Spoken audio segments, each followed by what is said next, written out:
Well, as you can see here, folks, we've got a few little projects to get on with while we've got some poor weather out there. I can't get out and do the van or the Triumph Acclaim or even the Trotter van at the moment. The weather's too bad out there.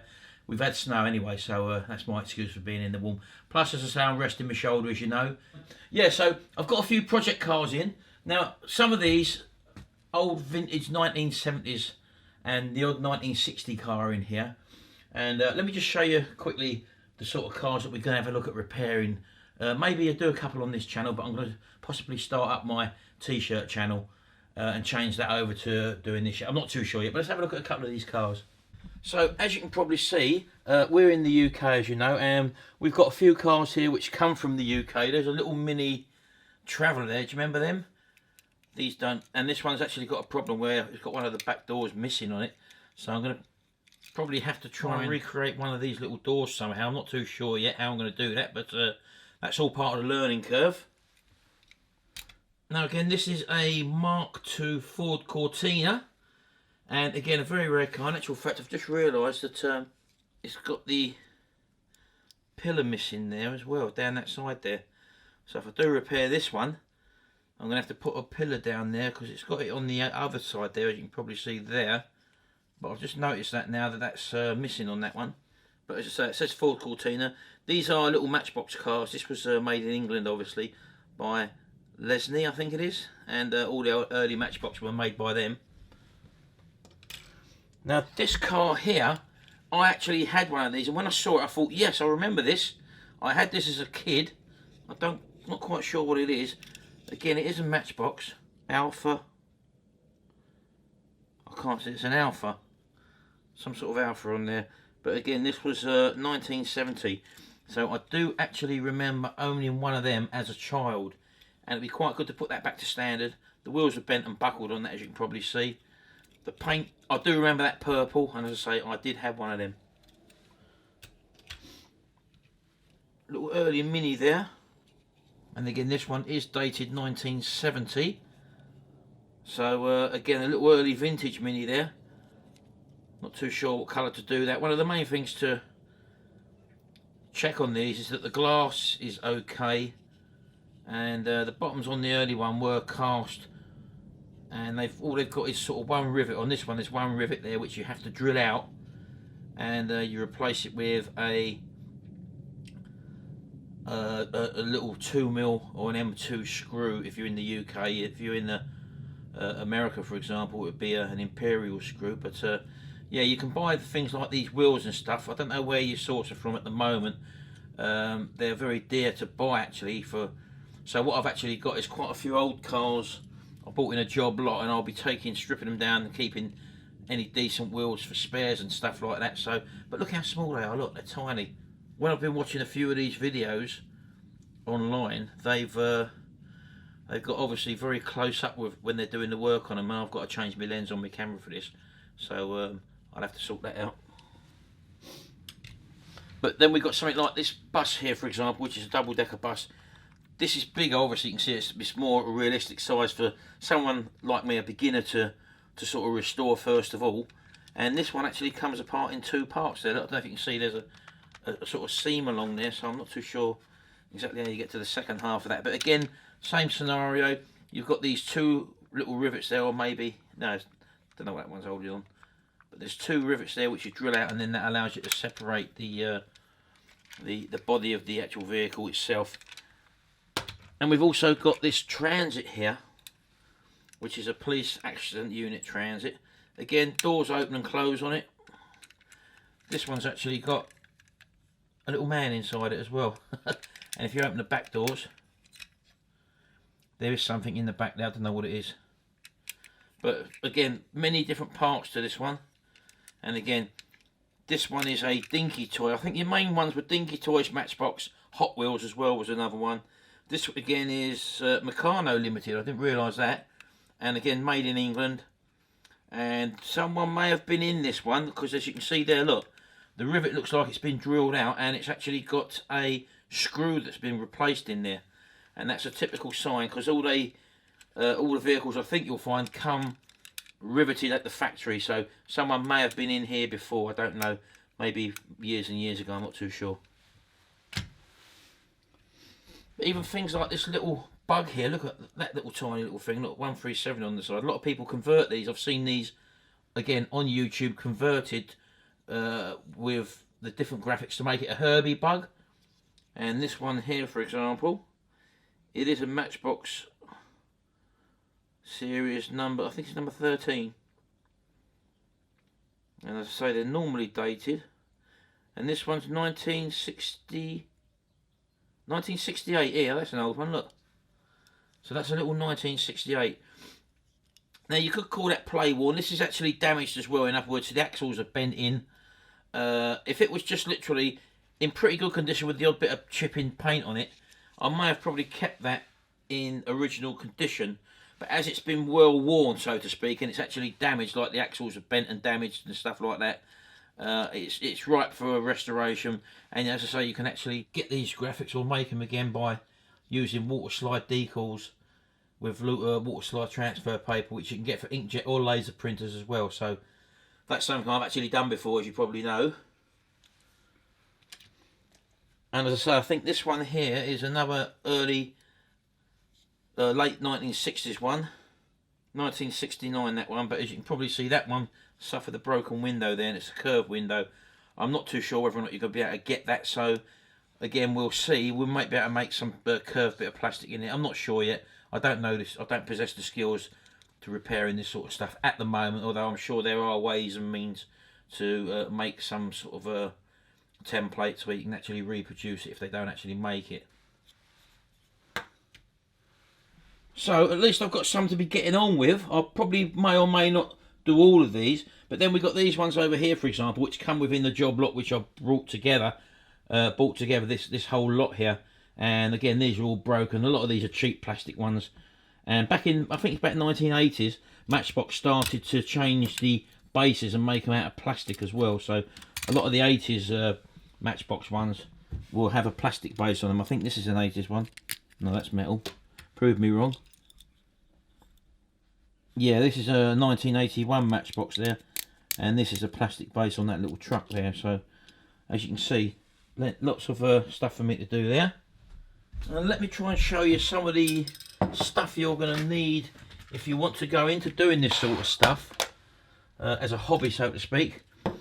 They may even make special fine primer. Look, this is from Tamiya. Tamiya is a company who make stuff for this sort of hobby, so to speak. They make all the different paints and stuff like that, and it's a very fine primer because you don't want to lose the detail when obviously you strip these things down.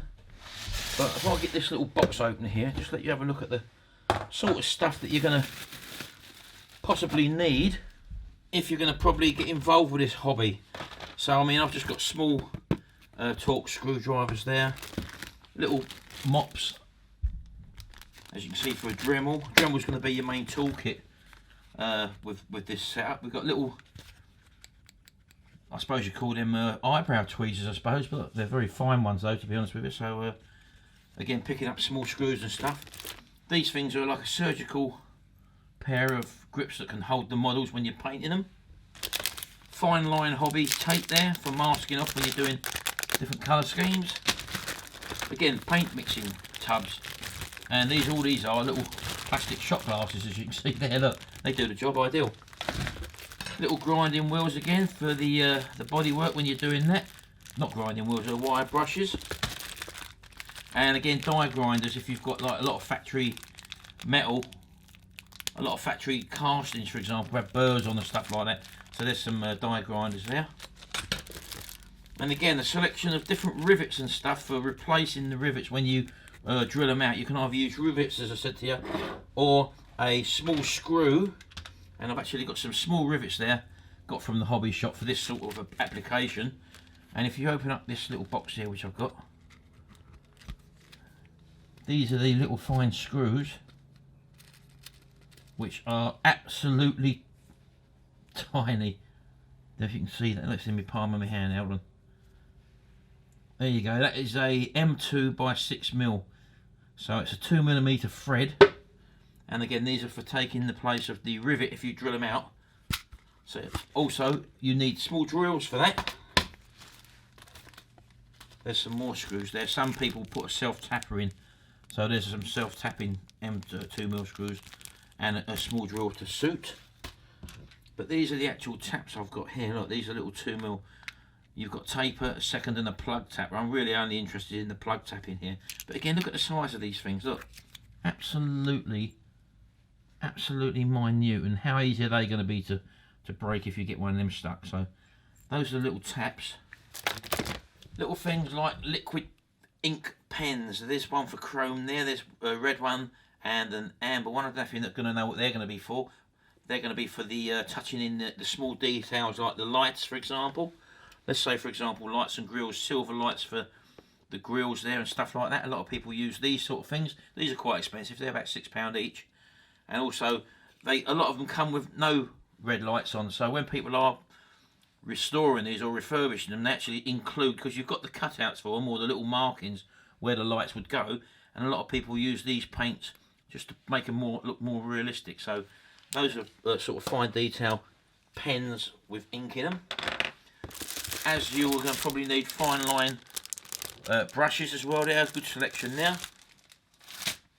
And also dental tools, believe it or not. These are Silverline. They're not actually been used in someone's mouth, but Silverline is obviously a tool company, and they make these sort of dental tools. And they're good for when you actually do strip your vehicles with paint. You can get stuff caught in the little grills and stuff like that, as I showed you there. And you can use these tools just to sort of hook the paint out. So that's what you want them for. Again, more sort of tweezers there. And there's some more sort of dental tools there, which you can use as sort of filler knives for the small body shop putties that you can buy. There we go, model filler there, look. So if you get a casting with a problem, you can actually make up and smear on, do some body work on these little vehicles. Unbelievable.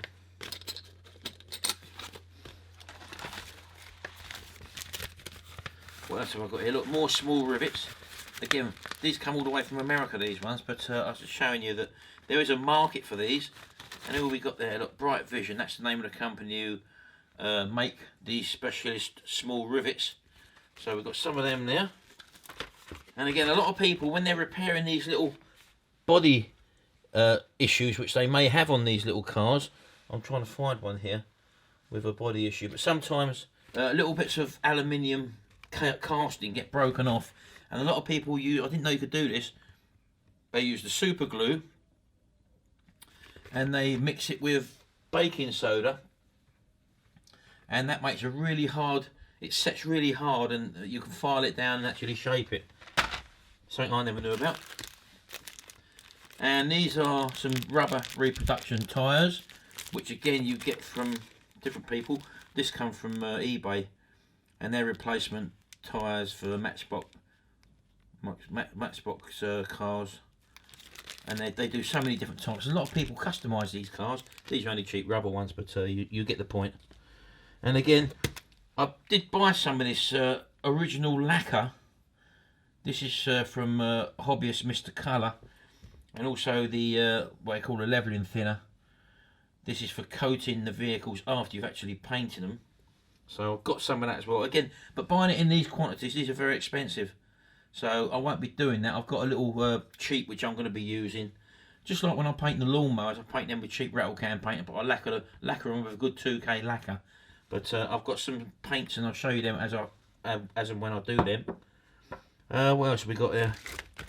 There's a centre punch for actually marking the rivets. Let me show you how that works.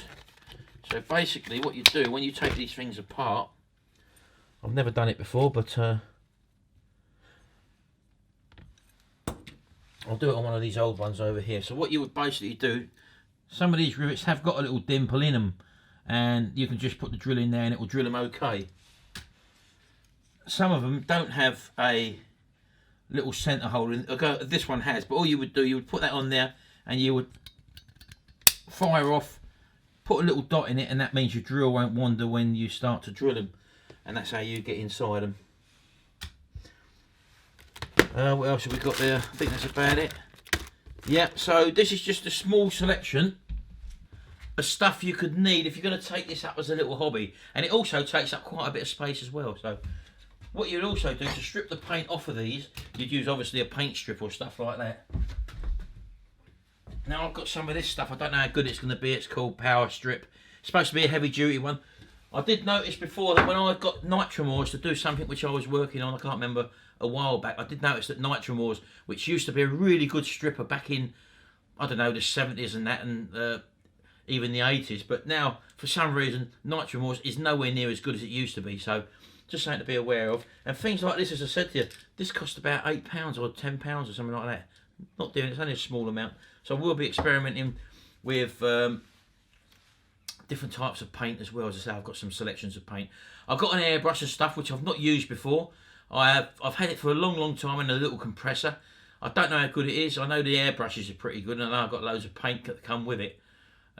What people normally use for car sort of airbrushing and stuff like that. So that's something I'm going to be looking into. But anyway, so that's that little project which is going to be coming up. We've moved on now with the t-shirt printing stuff, as you know. Essex Mini, Chris has got that sort of gear now. And I don't know if you've visited his website, but he's got a sandblasting setup the same as me. And I did actually look at a couple of his videos on his sandblasting setup. And one of the biggest problems, as I said in the last video, was the sand, not sand, it's not media blasting, whatever I use, aluminium oxide in my sandblasting cabinet.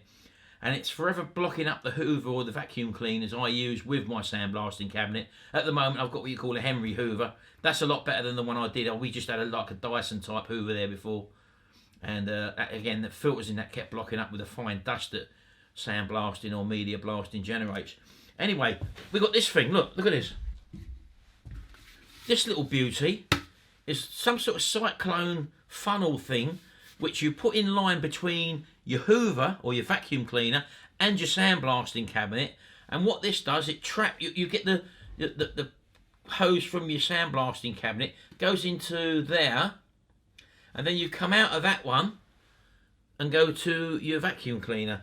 And what you've got there is a tube, it's hollow, as you can see there, and the air comes in, goes round and round and round and round with the dust in it, and the dust drops down, and you bolt this onto a plastic container, for example, and then the air still travels around and then shoots out and goes to your vacuum cleaner without all the dust, because the dust has just dropped down into the container. So I'll be fitting that pretty shortly, and I'll show you that when we do it. But that was a great thing. I didn't realise that was only £11 on eBay.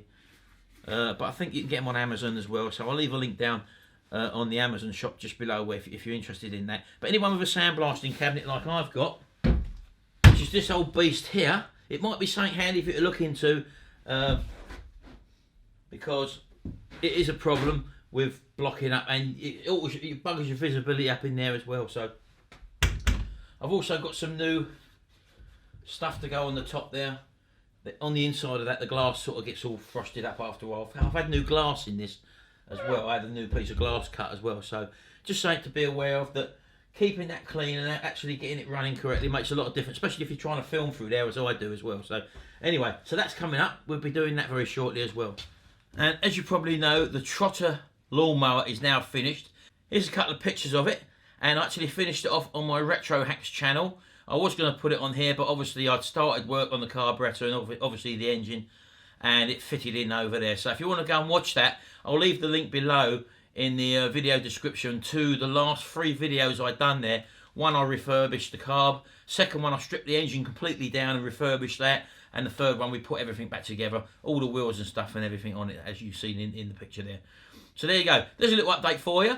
Just be a little bit more patient. As I say, we've got a situation where we're clearing out our dining room at the moment, which used to be our old office, and trying to reconfigure things in there. We're also decorating over Tracy's house as well. We need to decorate in our house as well. So we've got plenty on. Also, I've got to tidy up this workspace.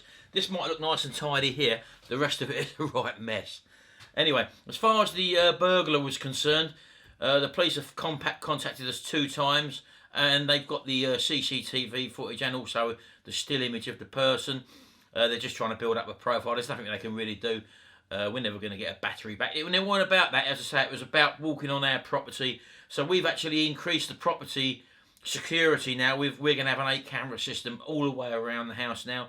And we was lucky to have very good quality images on that.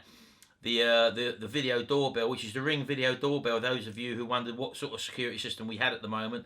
And again, that alerts your mobile phone when you get someone come within the vicinity. You can alter the vicinity, and we can have it. So we've had our set before where a car can go past our drive. We've got quite a long drive, and if a car goes past, then it can trigger off, or you can pull the sensor back a little bit, so to speak, and that will obviously allow someone to walk into the drive, and then it will start recording. So different things. The video ring doorbell is a great little thing. I think it's about £149.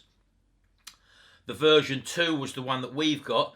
Again, I'll leave a link in the description below if you are interested in that. The difference between the version 2 and the version 1 is the version 2 is a lot clearer in images. I think it's 1080, whereas the version 1 was only 720p. So definitely worth having. And as I say, it means that you can record that information. We pay, I think, £28 a year for the information to be automatically uploaded on a server off of our house, so to speak, so that we can get our images. Even if they take the doorbell away and try and nick the doorbell, that doesn't matter, because Ring then will supply you with a free video doorbell. So again, if it's genuinely been stolen, and again, you'll have the person's image on there as well to boot. But as I say, we're upgrading our security system even further with an extra 8 cameras anyway. So that's something else which I'm going to have to be installing in very, very near future, probably this week sometime. Anyway, there you go. Hope you've enjoyed this little fast blast, up-to-date video log of what's going on in our life at the moment. I've been very busy. I'm still very busy at the moment. We've not had the weather to go and do stuff outside, and I'm also trying to get my first one of these done. I've been waiting for materials to come, and things like drills and stuff like that, and I can't do this stuff without that. Anyway, it's a learning curve for me. I will probably put one on this channel, maybe the double-decker bus, because it's a lot bigger to work on. And I'll see you in my next video. Oh, one more thing as well, was a shout out I was going to do for Mick. Mick sent me an email. He started up his new channel, which is Mick's Mowers, I think you'll find that is. So pop over and have a look at Mick's Mowers. And again, Mick is someone pretty much like myself who wants to do stuff from home and work from home and stuff like that. And he's taken the initiative. He's got a few tools. He's got a good head for common sense. He's got a few repair videos out there at the moment on lawnmowers. So as I say, that's Mick's Mowers, I think it was. I'll also leave a link in the description of that one as well. Mick seems to have quite a good level head as well anyway. Have a look at that as well. And don't forget also, if you want t-shirts done and stuff like that, go to Essex Mini, which is Chris. And he does other merchandising stuff as well. And again, I'll leave you a link in the description below for that as well. Anyway, thanks very much. I'll see you in the next video. And until then, bye for now.